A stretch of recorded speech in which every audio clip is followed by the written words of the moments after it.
मराठी लघुलेखन 100 शब्द प्रति minute. 5 second. Start.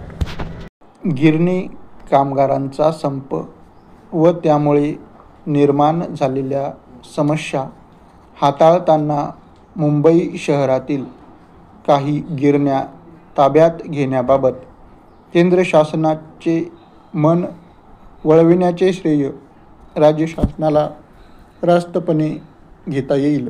परिच्छेद. आपला देश आज 7व्या पंचवार्षिक योजनेच्या उंबरठ्यावर असून राज्याची 7वी पंचवार्षिक योजना आखण्याची कार्यवाही शासनाने हाती घेतली आहे.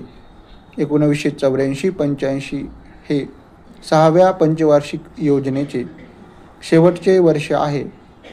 या वर्षासाठी नियोजन आयोगाने रुपये 1650 कोटीची तरतूद मान्य केली असून 1983-84 या वर्षासाठी मान्य करण्यात आलेल्या रुपये 1500 कोटीच्या तरतुदीपेक्षा ही 10% जास्त आहे.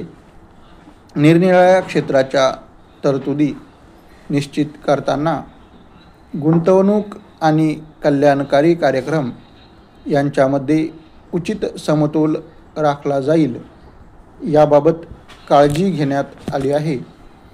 या दृष्टीने योजनांतर्गत तरतुदीतील 55% रक्कम वीज, पाटबंधारे व कृषी यांसारख्या अतिशय महत्त्वाच्या क्षेत्रासाठी राखून ठेवण्यात आली व नवीन विस्कलमी कार्यक्रमात समाविष्ट असलेले गरिबी हटावचे व किमान गरजांचे कार्यक्रम, ग्रामीण पाणीपुरवठ्याची योजना यासाठी जनजाती क्षेत्र उपाययोजनेसाठी आणि मागासवर्गीयांच्या कल्याणाच्या विशेष घटक योजनांसाठी पुरेशी तरतूद केली आहे. परिच्छेद. आपणा सर्वांना माहीत आहे की आपल्या राज्यात अनेक वर्षापासून आर्थिक व सामाजिक दृष्टीने फार महत्त्वाची असलेली रोजगार हमी योजना आपण राबवित आहोत.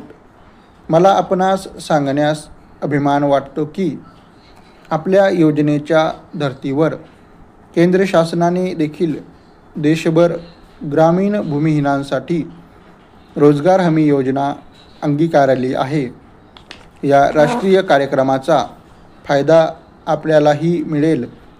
यंदा अवर्षण परिस्थितीत ग्रामीण भागामध्ये मोठ्या प्रमाणावर रोजगार देण्यास शासनाला रोजगार हमी योजनेवरील खर्चात वाढ करावी लागली आहे. या योजनेमुळे 1983-84 मध्ये 14.60 कोटी श्रमदिन रोजगार उपलब्ध होईल अशी अपेक्षा आहे. परिच्छेद. राज्याचा सर्वांगीण विकास करण्यास शासन प्रयत्नशील आहे.